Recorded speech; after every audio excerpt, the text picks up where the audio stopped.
objectif est d'explorer en quoi les conditions de vie des individus influencent et modulent le risque d'exposition au virus, le risque de transmission et également l'adoption des mesures de protection. Nous cherchons aussi à mieux comprendre l'implication de la crise sanitaire sur la population en général et sur certains groupes spécifiques de la population.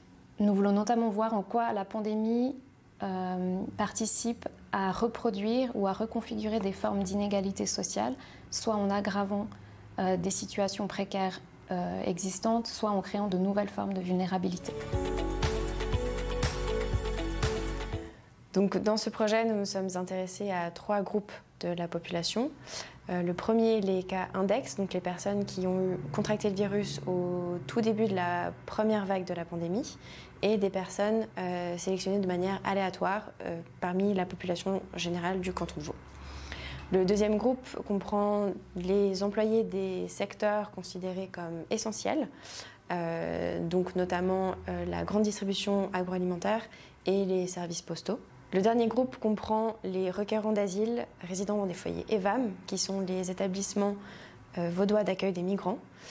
On s'est intéressé à cette population de par leurs conditions de vie spécifiques, de par leur situation migratoire, mais aussi parce qu'ils partagent des espaces communs, rendant complexe l'application des mesures de protection.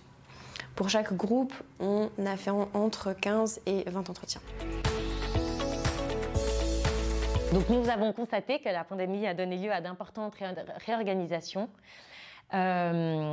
en termes d'activités professionnelles, de relations sociales et familiales, ou encore au niveau des activités de la vie quotidienne. Ces réorganisations sont négociées par les individus selon leur perception du risque face au virus, mais aussi la facilité qu'ils ont à adopter les mesures de protection, à s'approprier ces mesures, facilité qui est largement dépendante de leur milieu de vie, de leurs conditions de vie. En Suisse, nous avons observé que la gestion de la pandémie est faite de façon qu'on peut caractériser de flexible, c'est-à-dire qu'elle fait reposer l'adhérence aux mesures de protection en grande partie sur la responsabilité individuelle et non de façon autoritaire. Ce qu'on a observé au niveau des personnes que l'on a rencontrées, c'est qu'il y a une internalisation de cette responsabilité individuelle, de cette responsabilité morale de protéger les autres au nom de la solidarité. Le ressenti de cette responsabilité est très situé, est très dépendant des situations, des interactions dans lesquelles sont prises les individus, et qu'il dépend beaucoup de la manière dont, dans ces situations, les individus considèrent la vulnérabilité d'autrui, et dépend aussi beaucoup de la proximité qu'ils ont avec cet autrui. On a aussi observé que la pandémie a amené de nouvelles formes de vulnérabilité ou renforcé des vulnérabilités préexistantes, notamment au niveau socio-économique et de la précarité sociale.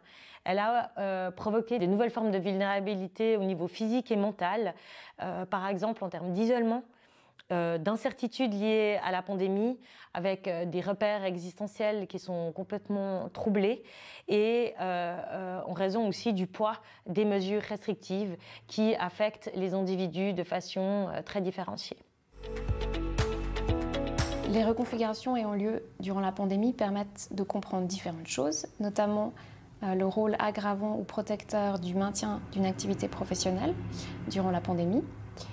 Elles permettent aussi de comprendre les rapports contrastés que la population peut avoir face à la vaccination, aux autorités, notamment en termes de confiance, et aux multiples sources d'informations disponibles sur la pandémie.